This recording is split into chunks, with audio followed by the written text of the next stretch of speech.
Hello, everyone.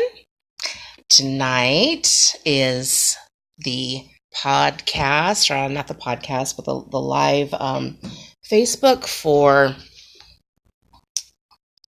Fantasy Bond, where all it's a bunch of chemicals. And this is kind of dark. I apologize. I'm not really sure how to make it any lighter. But anyway, today I have a couple of emails to share. This week we got a few questions on life, love, and relationships from some brave souls, and I got those in email. So I'm going to go over those first, and then we'll get right into the program for this evening. Okay, so Katie in Nebraska asks, I and my partner are arguing about buying a new car. I want to save up for it and pay cash with our trade-in, and my partner wants to finance the car so we can have it right now. We need a new car, but I think it will last a few more months while we save up. We are trying to become debt-free, so I just don't feel the need to buy the new car is all that emergent. This argument has become serious enough that we're not even speaking to one another. Please help. Well, Katie, I hope that you're watching the show right now so we can answer your question and you can get some answers for yourself. It sounds like you have more going on than an argument about just buying your car with cash or on credit. If you're not familiar with the blog post about 5 important reasons that your relationship might fail, and 10 ways you know you've lost that love and feeling, I highly recommend that you go to my website, www.say-yes-coaching.com, which is in the little thingy at the bottom of this video, and read them, as there is important information there about the effects of resentment, power struggles, and unhealthy conflict. It sounds like buying the car topic has become the newest power struggle in what I imagine may be a long list of things the two of you are struggling over. In today's Facebook Live, I offer some suggestions on building back trust and emotional closeness while also communicating openly with your partner. I would love to help the two of you work this out, so I will give you a free half-an-hour consultation. Call me anytime you want, 360-326-5179, which is also down in the little notes for this Facebook Live. And let's talk after we get done here, okay? Call me. We'll set it up, and we'll see just exactly what's going on for the two of you and get you some answers and solutions, and some results, okay? Okay, that is the first one.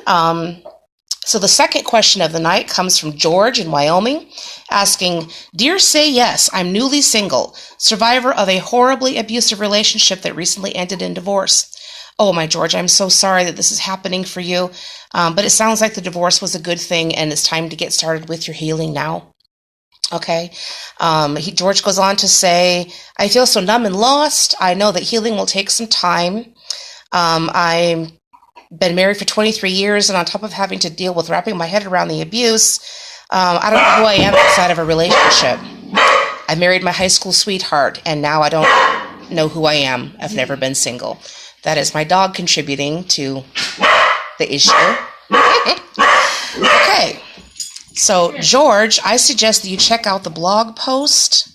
I'm single. Why do I need Say Yes? As there's some information there about healing from emotional wounds and the value of being single for a while. It sounds like you need some support right away, though, okay? So like I just told the last emailer with their question, go ahead and give me a call, 360-326-5179, and we'll get you started down the path of healing, okay? All right, so now on to the topic of the night. Fantasy Bond. We're just a bunch of chemicals. All right, so imagine this. You're talking to your best friend, and they tell you that the spark has gone out of their relationship. You commiserate and tell the friend that the two of you need to get together more. They laugh and say they would like that, and the two of you go your separate ways. As you drive home, you consider what the spark is in the first place, and why it seems to go out of some relationships. You know that over time, relationships can and do change. Some of these things that come up might be evolved differences. You wanted one thing and now you want something else.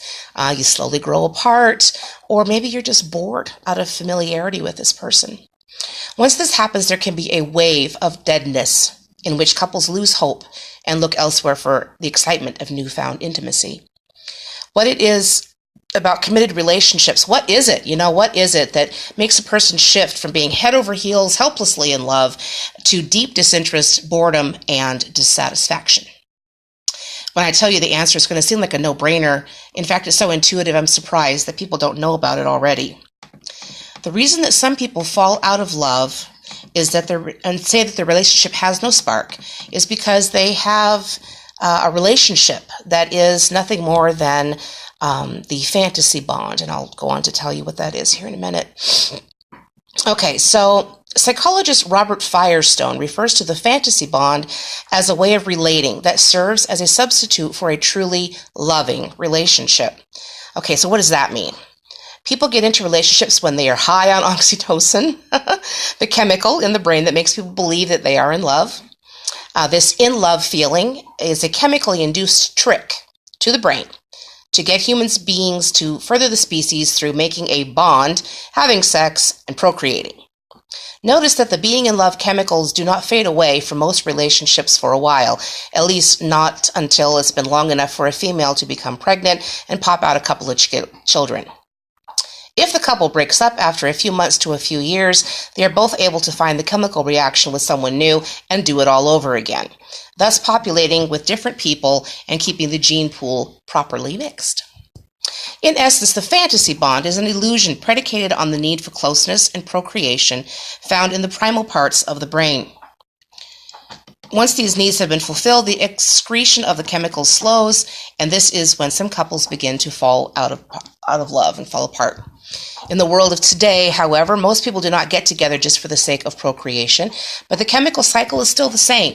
And the bond being formed in all sincerity at the beginning, when everything feels good, is the fantasy bond that helps the couple maintain the illusion of love and loving while preserving the emotional distance that comes up later on. Maintaining the illusion of love has certain pluses and drawbacks. It keeps people protected to a certain extent from things like loneliness and having to support oneself all alone. However, maintaining the illusion can also keep people stuck, believing that without the relationship they are in danger. Yet another way that the brain chemistry ensures procreation and protection of youth. Have you ever heard someone say something like, "If it wasn't for the kids, I'd be out the door"? Or maybe, "I know he or she loves me. This relationship isn't that bad, and I really don't want to have to start over with someone new."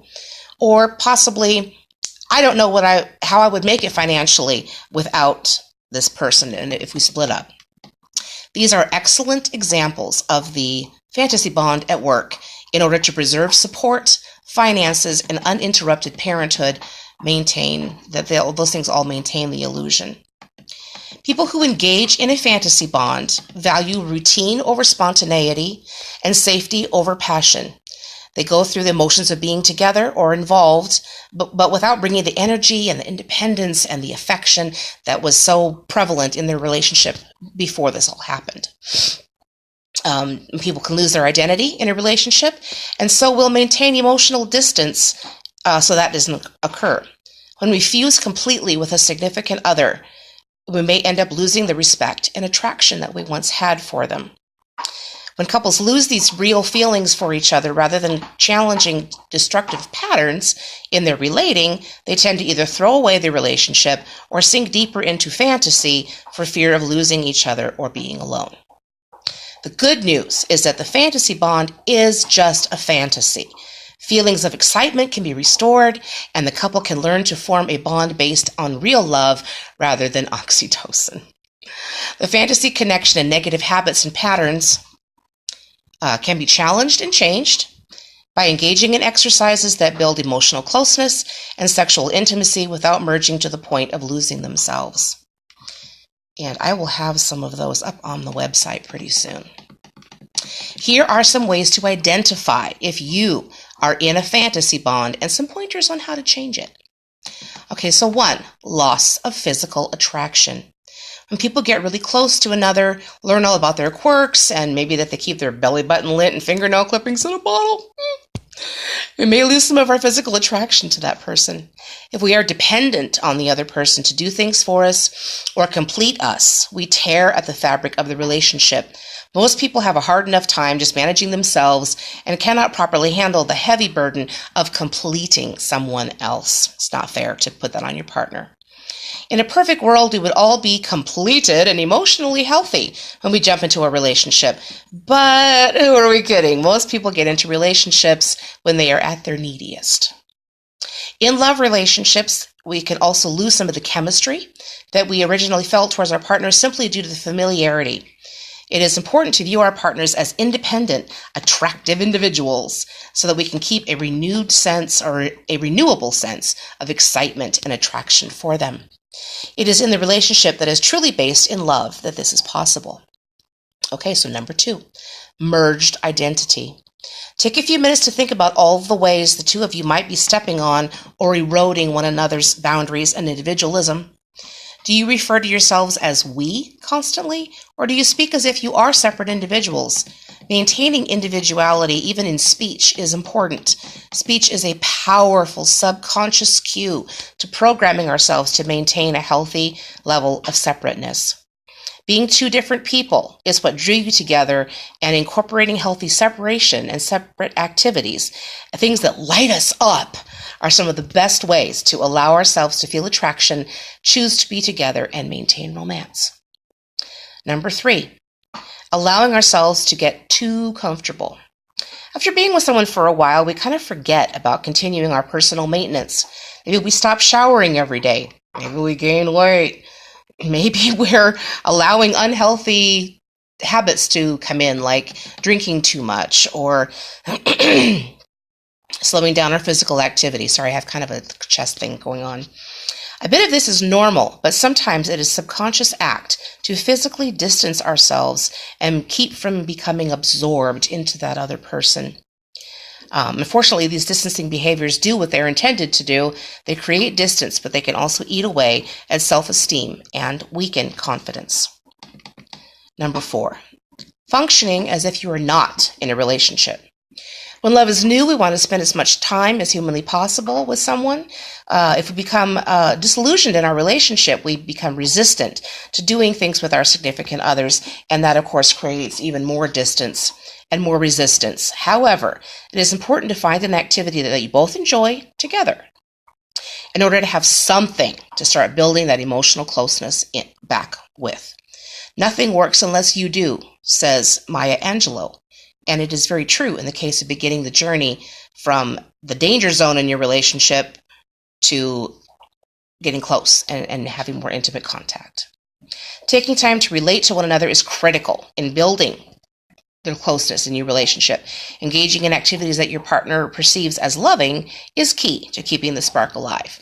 So, for example, if your partner really liked you making dinner once a week, and make sure that you keep doing that. Say like they like doing a certain activity on the weekends. Make sure that you're still engaging in those kinds of things. It just keeps you connected a little better. Okay, so 5, less personal relating. If you find yourself talking but not engaging in meaningful conversations, you may be participating in maintaining the fantasy bond. Taking time to relate to your partner in a real way, not just for the sake of practicality, is essential. Being open and sharing your lives with your partner, it draws us together as people. It does with any kind of relationship, but most certainly in a love relationship. The more that you can express yourself and be open with your partner, the better your bond ends up being. Okay, so if you care about your partner and you care about engaging in conversations with them for no other reason than bolstering closeness, friendship, and that will nourish the relationship. And when the closeness is strengthened, so are our feelings of respect and attraction. Okay, so number 6, harboring anger. Harboring anger and resentment will kill a relationship quickly, especially if it is accompanied by cynicism and dislike. If you haven't already, check out the blog post on reasons your relationship might end. And I already gave you the website, so I don't have to give you that again. Are you acting out against your partner? This can look like snide remarks, not fulfilling tasks, not honoring promises, speaking disrespectfully, or just plain ignoring them. Harboring anger and resentment starts when communication stops, or possibly never starts in the first place. If communication is not happening from a place of maturity and openness, then suppressed feelings begin to suffocate other feelings, and the communication just stops. Communicating in an honest way diffuses anger and allows us to let go of habits or behavior that is ruining our relationship. Facing our relationship-destroying patterns gives us the ability to challenge the patterns and our feelings. No matter how tough it is to speak openly, if we do not do this, the emotional connection that we have with our significant other will erode and begin to dissolve. The veil of the fantasy bond gets thinner and thinner until all we see is the cynical picture of our partner that we have formulated out of that harbored anger. Reigniting our relationships can be as simple as carrying out those small, caring acts that make our partners feel acknowledged and loved for who they are. Taking steps each day to counter these habitual patterns leads us down the path that is much more fulfilling, much braver, and much more real. Okay, so you can connect with me by writing your questions about life, love, and relationships on the Facebook group page for Say Yes. And you can find that, I imagine, by going through my other page. I haven't really figured out what the URL is for it, but you can find it. It is set to public, so you should be able to find it. Click join and you're in. I answer questions anonymously like I did earlier. I had made up their names. They're not really Katie and George. I'm not going to tell you what they are. And so every Wednesday on the Facebook Live for Say Yes, if I don't receive any kinds of questions, then I just go on with the scheduled Facebook Live event that begins at 7 p.m. Pacific Standard Time. And it runs about half an hour or until I get winded and need a drink. Okay, so you can also find me on the web page. You can find me on Instagram at Say Yes Coaching. I gave you the phone number several times. I have a Pinterest page that is pinterest.com/sayyescoach, all one word. Email sayyescoach@gmail.com. And I have a YouTube channel, but the URL for it's really super long, so I'm not going to say it right now. But I'll post it up and you guys can find it. Okay, and then of course, Skype by appointment. And I always have spots available for those half an hour consultation calls to see whether working together makes sense for you. Okay, that's it for now. Have a nice evening, and I'll see you again next week. Same time, same bad channel.